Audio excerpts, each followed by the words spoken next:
Hey everybody, welcome to the channel. My name is Jason and the channel is the Everyday Card Collector. I am here with my buddy Aaron from Value Vintage Cards and we are doing episode 9 of Mount Rushmore.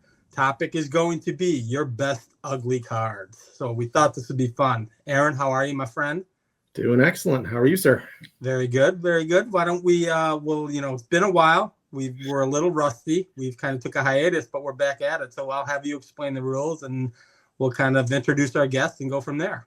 Sounds good. Yeah, basic rules. Mount Rushmore obviously is top four. So we got to go through our collections.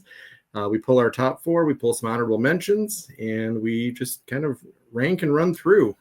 Key is you have to have the item in your collection so you can actually show it. And if somebody else matches, you go ahead and show your match. Other than that, we'll just go in order and let our guest run the evening, basically. We just sit back and have fun. That's exactly right. And this will be especially fun because of the topic. It's pretty broad. I would assume that most people aren't in the business of buying cards they don't like. So this was a little more difficult than I thought. But let's get our guest in. I'm sure most people know who it is or are familiar with the channel. And it's the Drew from A Vintage Legacy. Drew, how are you, my friend? I'm good. How are you fellas tonight? Very good. Very good. It's been a while. You and I really haven't chatted. I think you mentioned it since the National, like in pure depth, although we've been texting quite a bit every now and then. Yeah, here and there, sure. Mm-hmm. Yeah. So I appreciate you being on. Absolutely. It's be a lot of fun. Mm-hmm. I think the goal is, as you heard the rules. We always let the guests go first. You can kind of roll, and then we'll go with Aaron and then me next. Okay. Well, did you introduce the topic, or do you want me to do that? I did introduce the topic. It is your best ugly cards. Ugly card. Okay, so this is an interesting topic, and like I mentioned earlier before we started recording, I don't have a massive collection as far as size, so finding cards when I'm specific about wanting cards that, for a certain reason, to find cards that are ugly, that's kind of tough. So I was digging through sets and trying to come up with some cards, and I decided to put some parameters on it for myself. Now, if you guys didn't follow these parameters, it's absolutely cool. But I thought, it's not the player or person's fault if God created them, let's say, not as attractive as us three. So I tried not to go with cards that just pictured guys that may not have been all Mickey Mantle looking guys. You know what I mean? Right. So what I did was I kind of went down the path of like, okay, somebody or some group of people made a decision to say, this is what we're going to represent this player in this set in this year for. So it's like, what was going on in that boardroom or that thing to say, that's the one we're going with. And because I kind of wonder sometimes with the choices that were made, what were the ones that were like, no, not that one. This is way better, because some of the choices over the years, as we can all probably agree, were confusing at best. So that's kind of what I went with, is cards that if it's in a set, as I flip through a set, I always pause and I'm like, oh, why did they pick this for whatever reason?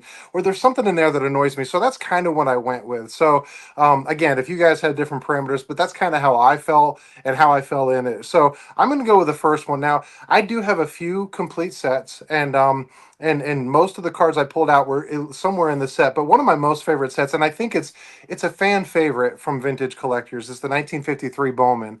And I was like, okay, can I find an ugly card in here? Because there are beautiful pictures, photographs, and just great pictures of all these players.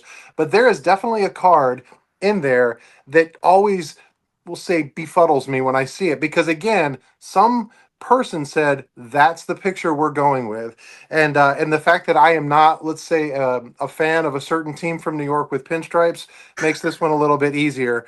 But I've always been confused on why, when Bowman was trying to introduce new things, including multiple player cards, they chose this card, and people are like, what? That's a mantle. Yeah, I know it's a mantle, but have you ever really looked at what in the world Yogi Berra is doing on the end there? Because I got to assume this is a photo shoot. Hey, you guys all smile, look out onto the field. What was Berra doing? And again, this makes me pause as I'm flipping through my book, and I'm like, man, that's a beautiful picture. Look at the colors. Look at this guy. Look at the uniforms. I don't get it. I don't get this, you know. And Mantle, out of the three of these, is the guy. He's, you know, he's the gem in vintage, and he's barely even in there. It's not even cropped well. You know what I mean? It's like a half a face, and he looks kind of confused, or almost like, you know, like he's being punished to be put in with these guys. And you know, nothing against Bauer at all, but again, he's sort of just there. But what is Barra doing? So that one is going to be my first one as far as in the set, and the only one that I can come up anything within the 53 Bowman set. So that's how I'm starting it off. Is the I'm not quite sure what was going on with Yogi in that picture card. I love it because that'll drum up some controversy right off the bat. That's what I'm here for. I will tell you this. I agree with your premise behind it. Was this the best picture you could find? We've got half a head of Mickey Mantle, and what is Yogi doing? It seems like a lackadaisical, lazy approach to, hey, we'll just use that picture. Almost like this will work. So I totally get that. Aaron, Yeah, did you match that? I did not. I don't have that card, and it's funny you pull that and kind of explain it that way because it's a pretty popular card because Mantle's on it, but it's half a Mantle. And it's always, I always kind of looked at it like it's the 2.5 men card. Like it's right. Literally, you get a little fraction of Mantle, therefore it's worth big Mantle dollars. Exactly. So I don't have it. I never snagged one, so I don't even have it. But I don't disagree with you. It's not the best. Right. All right. What do you got, Aaron? Then. Oh, good golly. Well, if we're sticking with, I'll stick with one that I think I might pull out some matches to. And I'll stay, it's on that same premise. I kind of have different premises, so I have different ideas, so I'll describe that as I go through. But one was definitely, of all the images you could find, what were you thinking? Why'd you use that one?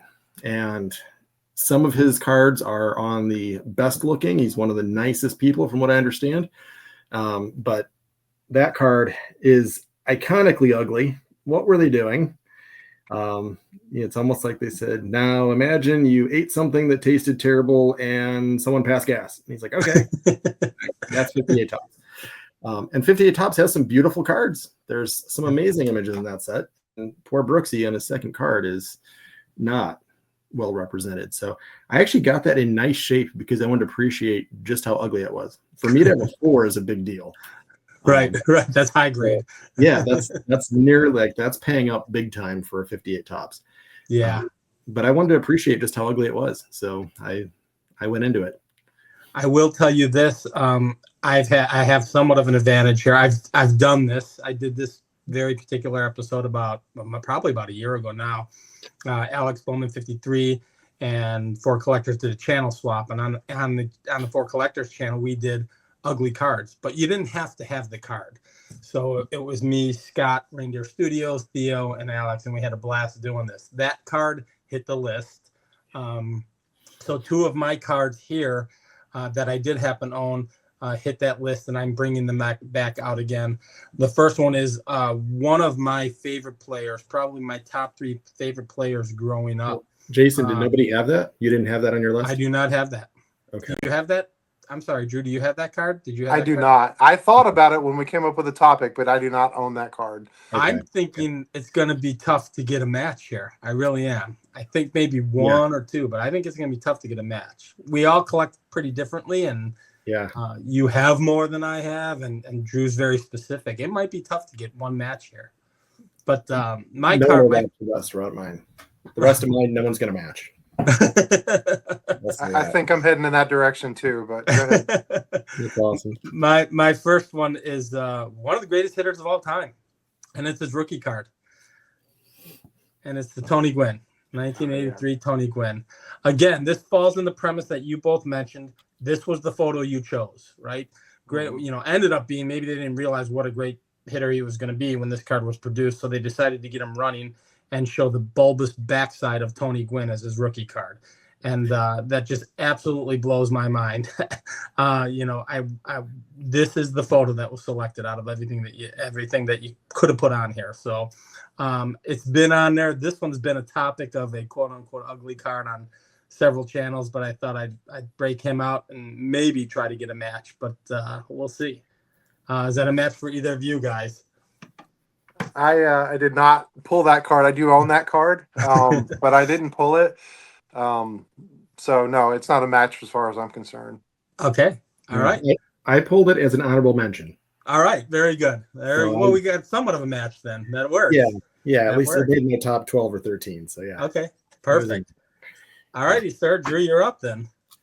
All right, so I'm trying to pick which one to go with here. So one of the things that Topps did as they continued to develop as a company after a few decades, especially in the 70s, was, you know, the 60s was kind of this era of, well, let's take, now that we've got the player in front of us, we're gonna take a picture of them, take a picture without a hat, with a hat, whatever, and they do all these multiple things, and then they typically looked at all these photos and said, we'll pick the ugliest one. As far as this, I'm not a big fan of a lot of Topps 60s cards as far as the way that the photographers did it. But when we got into the 70s, Topps discovered airbrushing. And I understand the need for airbrushing. I really do. You know, you've got some guy, especially some guy you never heard of, and he's in the wrong uniform, and you want to make it accurate. But my thought on this airbrushing is, like, I'm going to show you a few of them here, and some of these go in my airbrushing honorable mentions, and then we'll lead up to the card that I'm picking as my ugly. So this is an honorable mention of an airbrush of a card that's not great. So this almost made my one of my top four because he's got the Elmer Fudd hat going on, and it's just, I'm thinking I had to slow him down in wind sprints running with that sail on top of his head, but you know, typically they just took a oh, there we go. They took the Trying to do it. that's fine. They, you know, they just took the logo and they just painted over it black. And while it's not a great card, at least it got the point of what it's supposed to be.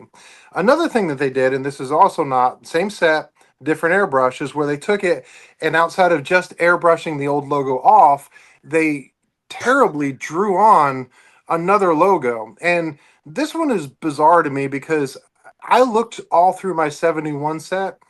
I only could find one other White Sox card that wasn't airbrushed that had a blue hat. Because for a while I'm like, did they even wear a blue hat? But I guess they did. But that's the second thing they would do is they would take it and they would brush off and then they would draw on not really well that. But the one that I'm picking is from another set from the 70s, and this is what I don't understand. This is from the first set I ever collected. I had any ever saw a baseball card, was a little kid. It was 1978. And I promise, to me, at least in person, I hope this comes across in camera, but it looks like this card, they airbrushed his face. So I don't understand. If you look at every other card in my binder, they all look like photographs on cardboard, like a card's supposed to. But for whatever reason, Greg Minton had to be more orange. They look like they drew the glasses and the mustache on. It's like, you know, those what were they, the look and see cards where you're supposed to scratch them off. Right. That's what it looks like before they scratched it. I don't know why, but that card paused when I go through my 1978 set of what were they thinking with this? Like, who said, you know what? That's good. You know, you're our artist. We're going with this one. You know, was it an executive's nephew that happened to be in the boardroom? Like, okay, we'll let him have one card. Just give him Greg Minton, see what he can do. I don't know, but that's the card. The second one I'm picking. I can almost guarantee you guys didn't match this one, but that is the most terrible airbrushing because it wasn't just the logo, the poor guy's face. So there you go. I will tell you this. That is fantastic. Absolutely fantastic. I always tell people this when you're picking cards from the 60s and 70s, being in the printing trade, people say, well, it was airbrush. Airbrush wasn't invented yet. So all of that was done by hand. So to get rid of that logo, some guy had to mask that off by hand with using film. And then to represent a new logo, they had to create, some of them were created by hand, cut in, and then duped in at that point in time. But the last one that you chose, I have no answer for why that would be. I don't know. My set is not with me, but I kept looking at all the pages, and every other card looked like a person's face. But for what, like, think about Greg Minton. Now he's a grandfather, and they're like, "Grandpa, we got your card. What happened? Well, I was too close to the sun one day. I don't know. Like, it's bizarre to me. Bizarre." I'm with you. I would have to say, Aaron, I'm guessing you don't have a match. I did not pick that one. No. That's a great choice, though. Yeah. All right, I'm gonna let you. I'll big screen you now that we've got a rhythm again. After a couple months off, I figured out how to do it again. So we're there. All right. Well, I will go. Since you did kind of that reveal of things and a little bit of a critique of a decade, I will kind of do the same thing because I went with something that I think by design, I don't know if anyone's going to pick one of these, but these tend to get, and I love them, but certain series of these strip cards from the 20s. That's a 1921 Frank Baker. That's an honorable mention. I'm not going to pick that one, but that's not the best Frank Baker in my collection. This one pains me because I'm a George Sisler collector, but this one is known as the turkey neck. That is one of the least attractive cards you will find in the history of Earth. That is, I mean, I want to make sure you get every angle of the glory of the turkey neck. It is a really poorly done card. So whatever they did to him, that was one that I held off on collecting. I'm like, I'm a Sisler collector. Can I really skip that? So I finally just bit the bullet. I'm like, I need a really cheap version of that ugly card. But the one I'm going to pick from the 1923 W515 set, I think it looks like the Joker. Online, I've seen people say Jay Leno. Another all-time great, but Grover Cleveland Alexander. Yep. Seen that. I think Joker as well. Yeah, I think that is, it's so bad it's good, but it's bad. Right. I definitely enjoy it. The colors are crazy. His face, he looks like he definitely just killed 3 people. It's a bit intense, but I enjoy it for some of those reasons. Sometimes it's so bad. Like Greg Minton wouldn't stand out if it wasn't for that darn, terrible card is. So there you go. I would say I don't own any strip cards, and a lot of them would definitely fit into this category. Obviously, you just showed 3. I could rattle off a few more off the top of my head that would probably fit in here, but I do not have a match to that. Do you, Drew? No. I do not. But I wholeheartly agree with you, Aaron. That's definitely tough, right. All right. Again, then I guess I will go to another one that I used. I'll show the 2 that I used when I did this last. This is when Topps was really getting heavily into the action shots, and there's quite a few from this set that I find kind of just perplexing, and I don't understand them. But this is the one from the '73 Topps, and it's the Reggie Jackson. I forgot about that card. Yeah. It's the in motion. Looks like he's throwing like a girl. Excuse me, ladies, for using that phrase, but doesn't look like he's ever picked up a baseball in his life. I just do not understand how you can take a guy, again, with an incredible bat, and this is the pose. Now, he had been playing for 4 or 5 years at this point in time, so one would have thought you get him at the plate, you get him, in his Reggie swing, but no, we're going to get an action shot that's all blurry because the technology wasn't there to keep it sharp and crisp, and we're going to make it look like he's throwing like he's never thrown a ball before. So that was one of the others that I had selected from back in the day, and definitely still in my collection hits my top 4 for a fabulously ugly card. So it's excellent. Looks like 50 Cent throwing out first pitch. Yeah, it's right. Exactly. Yeah, right. Exactly. There you go. I hadn't thought of that. Yeah, you're right on that. That's exactly right. Nice. So no matches, I assume. No, but right. As soon as you said in action and showed, I thought, oh man, he's right. So I didn't think about it. Yeah, that's a fun pick. All righty, sir, you're up, Drew. My turn again. So another backstory on this. I've already probably ticked off a percentage of our watchers by trashing slightly the 53 Bowman set. Now I'm going to lose the other part and trash the other classic set that everybody loves from the 50s, which is the 1956 Top set. Another one of my complete sets. And, all the innovation with that set, things that they came up with, things that they did, it's just so much. I love it. I mean, overall, I love this set. And there's beautiful cards and great things. And they took those black and white photographs and they colorized them. And I mean, there's some great things that I love just flipping through. And for example, this has nothing to do with ugly cards. It's amazing how many other, let's say, Hall of Famers are in cards of other guys. Like one that, I like to point out, being that I'm a Pee Wee Reese guy, is if you look at I didn't have this card, but this is just an example. If you look at the Eddie Matthews card, there's a collision at second place. That's Pee Wee Reese, that he knocked over. And but still, that's kind of cool for me as a Pee Wee Reese guy. So that's not an ugly card. I'm just saying I love the detail within the action shots. But again, we go back to my original premise, which was, why did they pick that? So I'm going to kind of lead up to this with a couple of my honorable mentions. But, with all the action shots possible, why did they pick certain action shots? So this is not in my top four, but this is one that I don't get, especially because he became such a prolific home run hitter and a Hall of Famer that everybody knows. But I don't know why they picked poor Harmon Killebrew stumbling over his feet, missing a baseball, and said, "That's what we want to show kids." Now, part of it could be, he was young, they didn't know him, he was a bonus baby. I don't know. Maybe that's all they had, so that's what they did.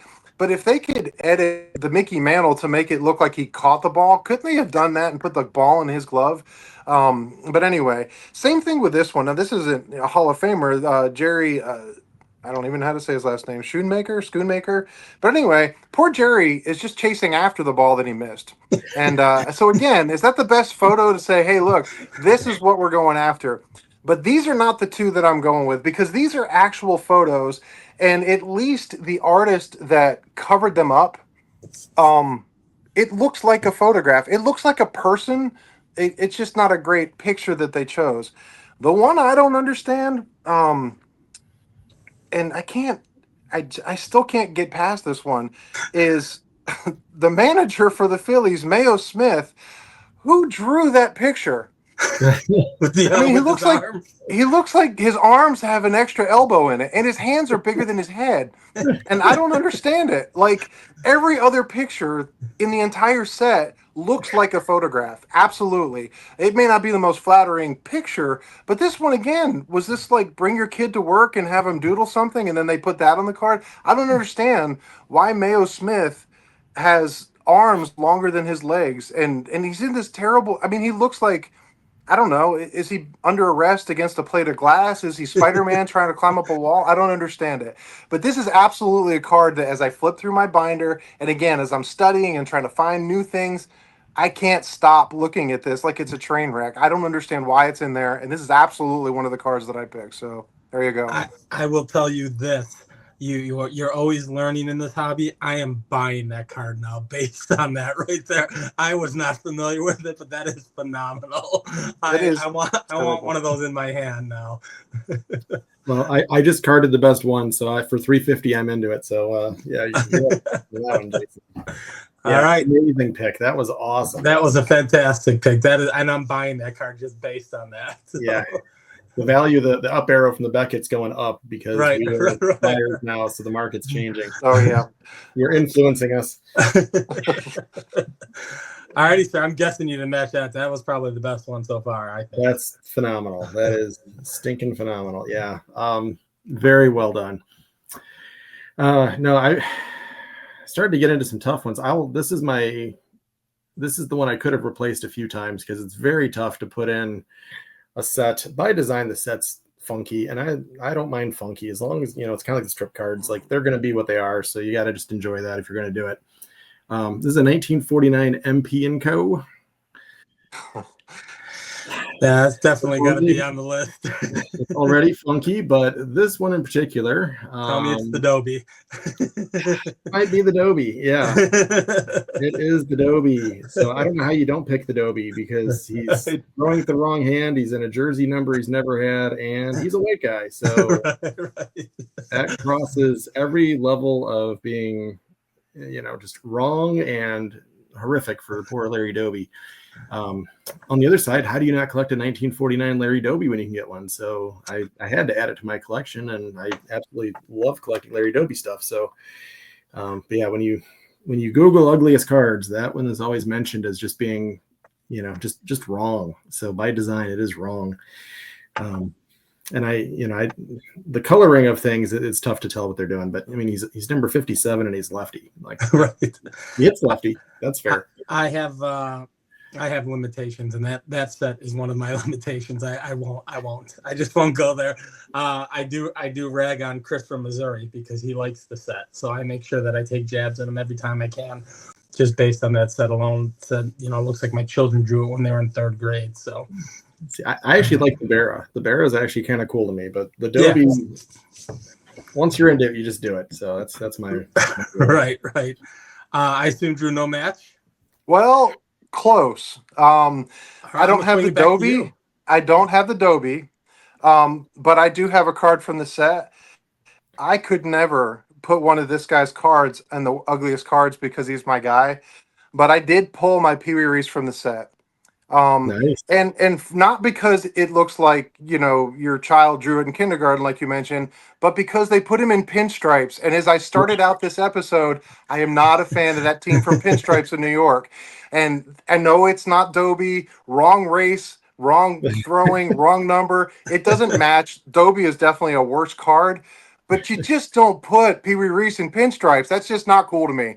So for that reason, that's one of those things I'm like, what are you doing? But you know, you're not going to beat the Dobie. So I didn't match it, but still, I did bring it because you know, still. So there you go. I don't even own one from the set because of the set. So that's just where I'm at. That's my limitation.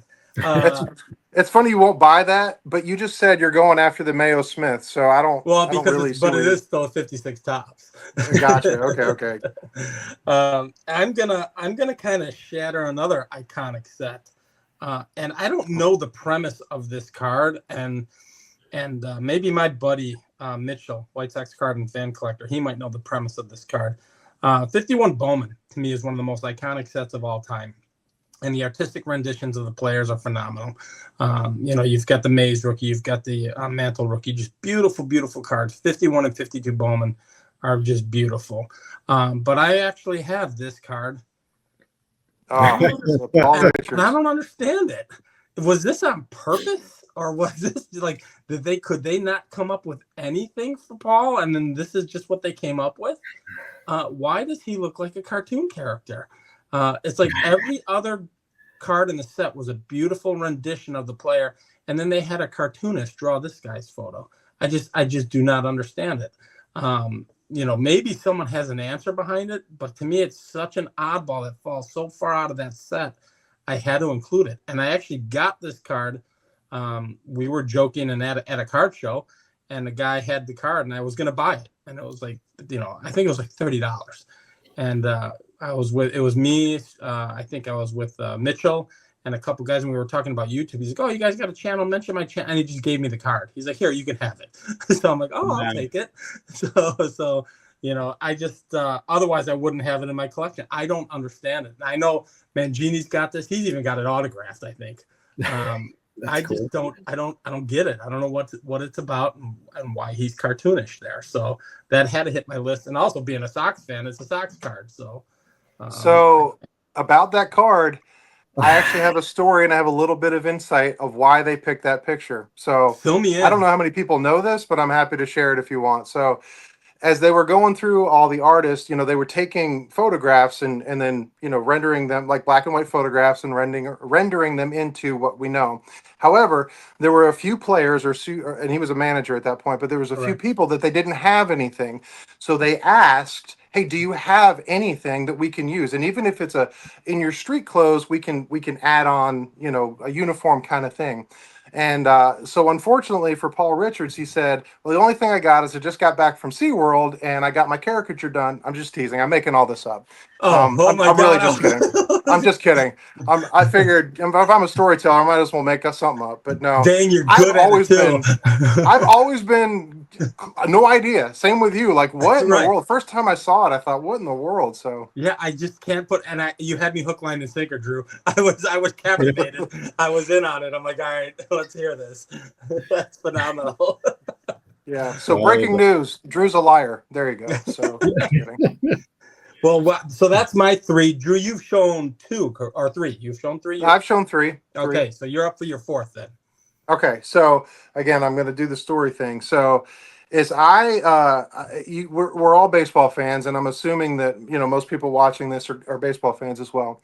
So if I say a year World Series, there's going to be something iconic about it. So if I say 1960 World Series, most people think Mazeroski. Bill Mazeroski walk-off home run, right? If I say, you know what, 1970, what was it, 8 World Series, Reggie Jackson hitting 3 home runs. If I say 1971 World Series, Roberto Clemente rose, you know, and dominated. Same thing, the 1970 World Series, what it's known for, when the Orioles won, was that Brooks Robinson, he was the human vacuum cleaner. He just his defense, the plays that you see, if you go Google images of him, it's like when he's in face by 10 feet and picks it up and throws across the thing and gets the guy. I mean, it's incredible. He literally, with his defense, helped to win the 1970 World Series. But for all that, after all these years, why in 1971 the Tops picked this Yeah. to say, because even on the bottom it says Brooks Robinson commits robbery. And I'm like, to me, what it looks like is he stole a kid's ball and he's on the ground saying, no, you can't have it back. Is that what he did? Because again, I get it. They didn't have telephoto lenses and they want to capture. This is not an iconic picture of Brooks Robinson saving the World Series for the Orioles in 1970, but this is what kids have. So for the kids who listen to it on the radio, excuse me, for the kids who read about it in the paper, who wait for the next year and they get the cards and they're looking through and they see there's World Series cards. This is the first year they had done that. And they're like, oh man, Brooks Robinson. And they finally pull it. That's what they get. A picture of his backside down in the dirt. It looks like he's in the desert. There's not one blade of grass anywhere in this massive picture. This, to me, out of all my cards, is the ugliest card that I have because it is an absolute injustice. It's worse, no offense, than the 1958 and what they did to him back then. The card you showed earlier. This is terrible that they did that to Brooks Robinson in his legacy career legacy series. This is what they chose to represent, and I find that terrible. So there you go. I have seen that card mentioned in the same fashion several times, and once you started to get into it, I knew where you were going with it. Yeah. I do not have the card, so I don't have the match, but I knew exactly where you were going. Aaron, I assume you don't have the match either, do you? I do not, and I don't own the card either. So yeah, There you go. yeah. All right, well then we're gonna get you. You're number 4 then, Aaron, right? Yeah, Number 4? yeah. This is wrapping it out. Besides honorable mentions, this is probably the most predictable, unpredictable Mount Rushmore ever. And I was kind of going categories too. I wanted to kind of group things in different ways. And for one of them, for ugliest card, because I collect a little bit of everything, I had to pick something that I felt like was ugly after the fact. So I have a card that I think is phenomenal. In fact, I just upgraded it. I just got a second copy of it, and I think it's gorgeous. If you saw a recent video, it's not that one. It's a different one. So when I show it, Jason, back, I know you upgraded it. Right. I love the image. I love the set. However, I think what happened is there was a house fire, and they saw this card pinned up to the wall, and they pulled it off the wall, and somehow it caught on fire. And when they got outside, they threw it in a muddy puddle to get the fire out. So that's kind of what it looks like. So it's not ugly by design. It is ugly by what has been done to it. It is literally stained. There's all over the back. It may literally have been on fire. If you look at some of those little edges and corners, I mean, it literally looks like they're cooked slightly. That is definitely the truck ran it over card. Yeah. And so I think to some degree, and some people won't collect these. I do collect these. I enjoy the story to it. I like them to write on the back. I like when there's messages. I like all that stuff. But for me, this one, you took something beautiful. The image, it's an Eddie Collins card from 1922. You don't get much better than that. But when you intentionally deface, or maybe that was a house fire. I don't know. Maybe it was a muddy puddle. I don't know. But to me, that can take it from beautiful to Mount Rushmore worthy. So it's a perfect representation of a different spin on what you consider to be your best ugly card. So I'm with that. I'm guarantee you I don't have a match on that. I'm sure you don't either, Drew. No, I do not, and nor anything that has been scorched. I did think about finding a terrible trashed card and talk about that, but I didn't go down that road. But that's a good one. It's funny because, and I don't know when you're airing this or when people are seeing this, but I've already recorded a video that is exactly the lines of what you just talked about. So go look at the next video or the last video did that again. I don't know when. And that's exactly what the video is talking about cards and the story of from pack to my collection kind of thing. So there you go. That's awesome. That's awesome. Yeah. That's why we get along. I feel like that when you watch videos, you're like, That's exactly. Like sometimes you're a day early or a day late on the topic, but it's like Yeah. that's exactly what I was thinking of. Yep, perfect. There you go. Well, I will say for my fourth, you guys don't have, I'm pretty certain neither of you have this. I actually bought this at Strongsville, and I actually bought it off of my friend Sammy Thunder. And it's not, I'm not as nice as Drew. I do have some cards here that are what I would consider to be ugly cards, and it might be because the men weren't as blessed as us three handsome guys are. So, but in this case, I don't think that's the case. Again, I think this is technology and how they were, pre-prepping the photographs for print back in the day. So this is my 1970-71 JoJo White rookie card, and I bought it because JoJo White's a Hall of Famer, played for the Boston Celtics, fantastic player. I bought it because he started his collegiate career at the University of Kansas, and my daughter just graduated there last weekend. So I want to have affiliations with my daughter's schools, being Louisville and Kansas. And Sammy had it, and he's like, "Who's going to want this?" I think we were on Cardboard and Cold Ones. I said, "I want it." And so I said, "I'll buy it off you in a heartbeat." Fantastic player, not the most flattering card, and I think most of it has to do with how they outlined him. You know, they had to cut that outline, so his head looks really small, but his head also looks really long, and then his neck is elongated, so he kind of is like alienish looking. And I was flipping through cards, and I'm like, I have to include that, and I just bought that like a month and a half ago. So JoJo White hits it. My number one ugly card, and I think this is the 70-71. I think it's the 70-70, 71-70. It might be 70-71 as well, is the Jerry Sloan rookie card. If you've ever seen the Jerry Sloan rookie, looks like someone just threw a ball at his face and hit him in the head. And that's the still shot that they took of him, and it's Jerry Sloan's rookie card. But you can definitely find some gems like this in the Tall Boys and some other basketball sets. So those are my top four. What kind of rattle off honorable mentions? Do you have more honorable mentions, Drew? I have two left that I didn't show. One, it's not a terrible card. I just think it's a bad photograph of him.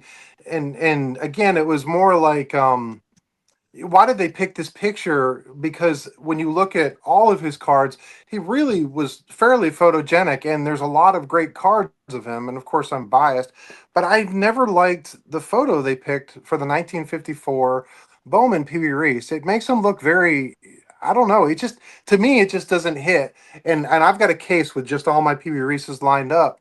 And that's not what he looks like. Of course, this isn't what he looks like either, but still, but I don't know that for whatever reason, I wouldn't put that on my Mount Rushmore, but that's one of the ones because I'm a specific player collector of Pee Wee Reese.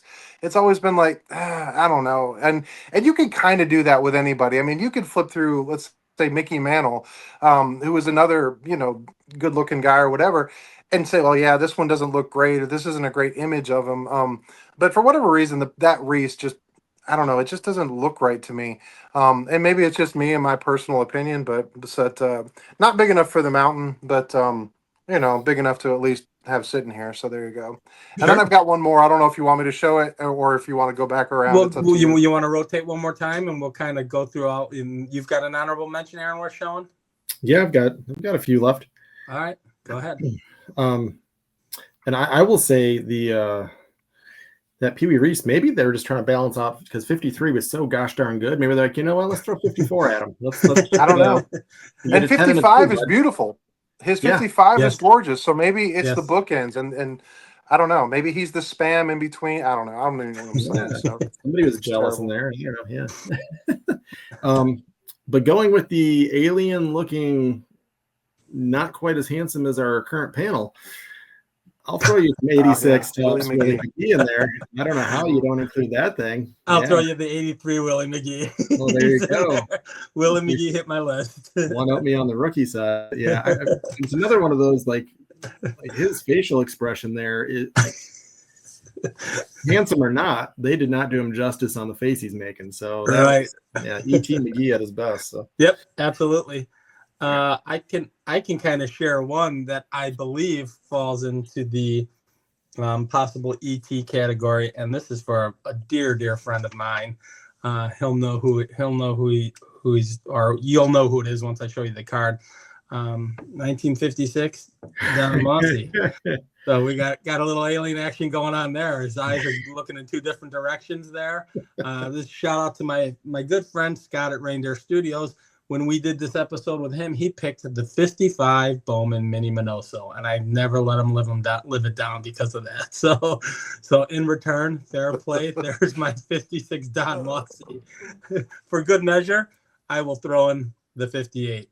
Oh. Dear Lord, what do we got? 2 satellites on the side of that head? My goodness, that is insanity. So I got to throw a little Don Mossy. I hope Scott watches this. If he does, I'm sure he'll enjoy that. And Mossy Puppet will never talk to me again after this. Send him the link, make it a reel, make sure he sees it multiple. Right. All right, sir. We'll let you do your last one, Drew, and then we'll go one more round. Okay, so this will let you know exactly where my allegiances fall amongst the YouTube community, because my very final one, I'm sorry, Jason. Oh my goodness. And I love Minoso. And he's got beautiful cards, great cards. And the thing is, Scott's always, saying stuff about bunting. I don't mind bunting cards. I mean, Pee Wee Reese's got some, but you don't bunt from your armpit. Like, I don't get it. It's like he was playing, Army Man and he didn't know how to shoot a rifle. I don't know. Like, I don't understand. That's the pose that they said, no, in your armpit. No, put it in your armpit. And then they took the photo. Or but he did know how to bunt. So this it's kind of like the Brooks Robinson. Yep. He was such a fantastic dynamic player. I for years said 2 players that should be in the Hall of Fame, and I never understood why they weren't. Both went in at the same year, which was Minnie Minoso and Gil Hodges. And I just don't get it. I don't understand it. So I am not an anti-bunting card person, but come on. I mean, please, that's so there you go. I'm sorry, Jason. I love it. Whatever, so you got me ranking on Scott and his guy, and then you come right around and support us. I brought this out specifically to show, at the end and go, here you go, Scott. That's the most beautiful card in the world. The premise of the bunting card came from that episode. Scott was just, I think he broke out like 3 or 4 White Sox cards. And I'm like, why do you keep picking on my Sox?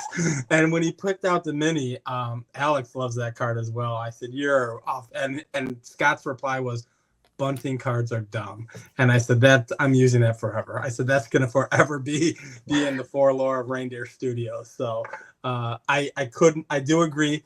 It is an odd pose. But I can't, it's my guy. I can't. It's Minnie. That's awesome. And by the way, Drew, if you didn't know, Aaron is a White Sox fan. So, yes. Aaron, what is your feeling? I've got, I have nothing against the White Sox, and there's some beautiful cards. But let's just be honest. Minoso and Paul Richards both made their way in here tonight. I know. Although I did show my guy with Reese, so I'm not trying to say my guys are better, but still. Weigh in, Aaron. What is your feeling on the 55 Bowman? I don't think I've ever got it from you.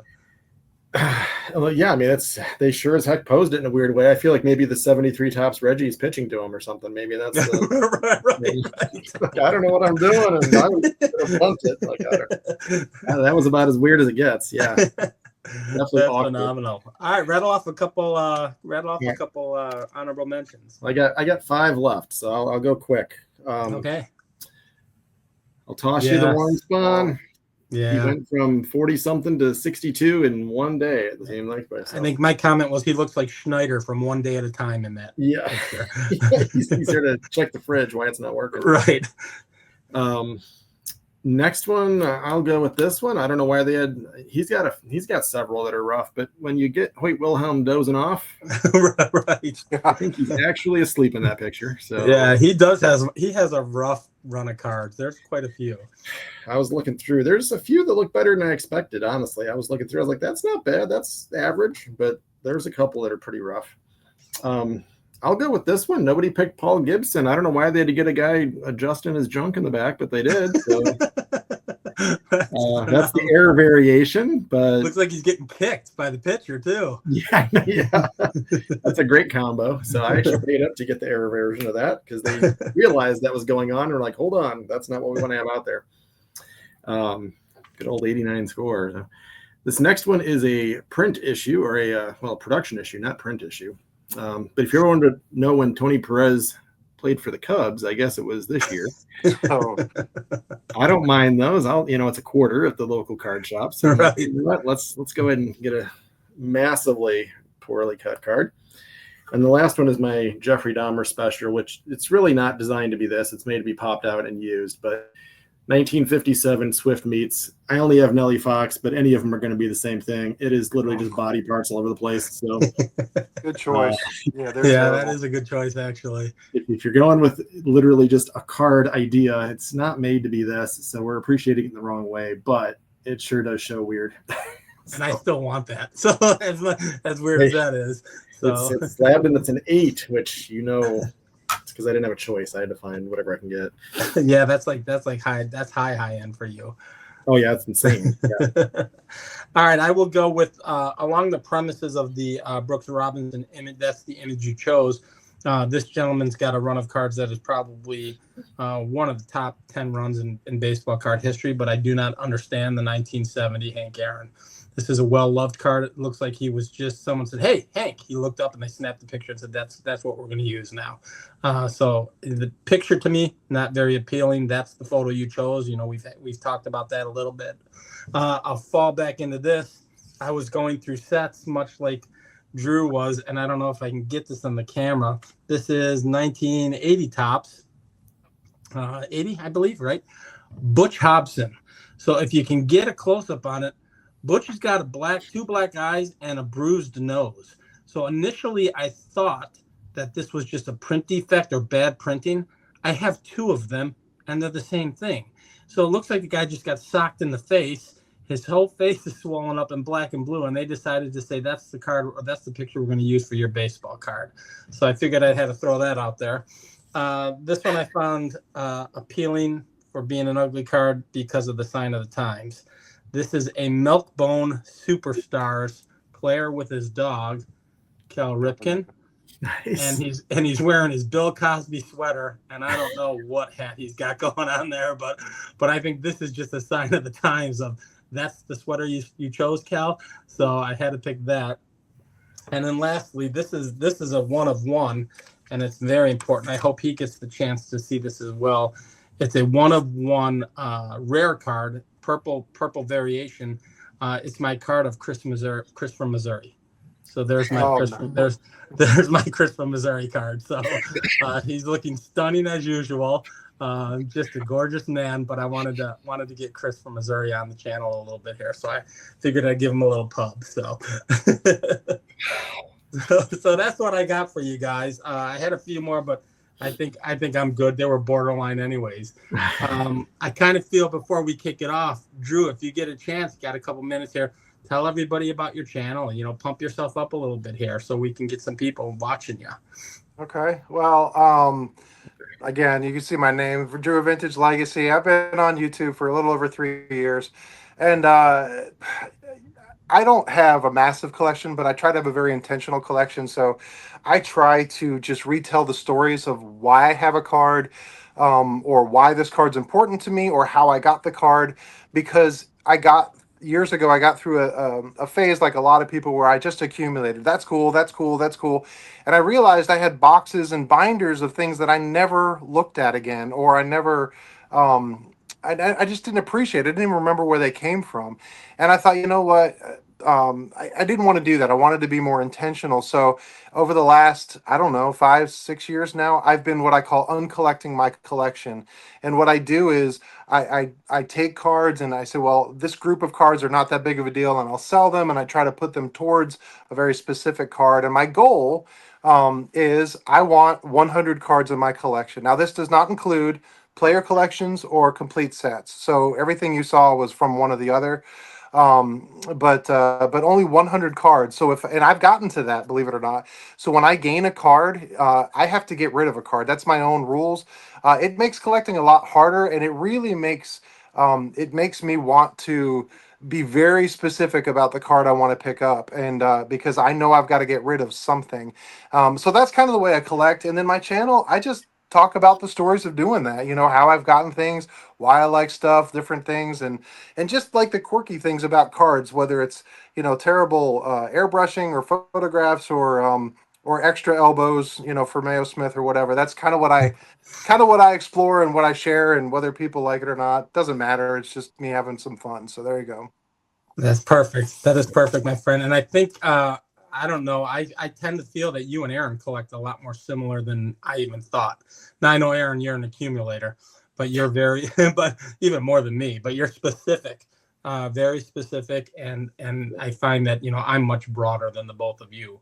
I'm at the accumulation stage still, where I, you know, and have no intention of dipping out of it. I'm enjoying it, but I assume at some point in time I may kind of pare it down and get a little more condensed as to what I want and what I don't want. And that's what makes this awesome. We all collect differently, yet we all collect the same. So it's perfect that it works out that way. So absolutely. I think it was a success, guys. I think we did well. And as usual, when we end these Mount Rushmores, clearly after the discussion that we've had for the last 50 minutes now, we were all correct. So that we can definitely say that we were all 100% correct. There's no doubt about that. Without a doubt. Yeah. This was the first time I think we've literally got 12 correct answers. That is right. We've never, I don't think, never gone without having one match. Yeah. You know, but you know, that's what's fun about this topic. And Drew, to everybody who's watching, Drew picked the topic and I jumped on it because I've done it before and I had a blast doing it the last time I did it.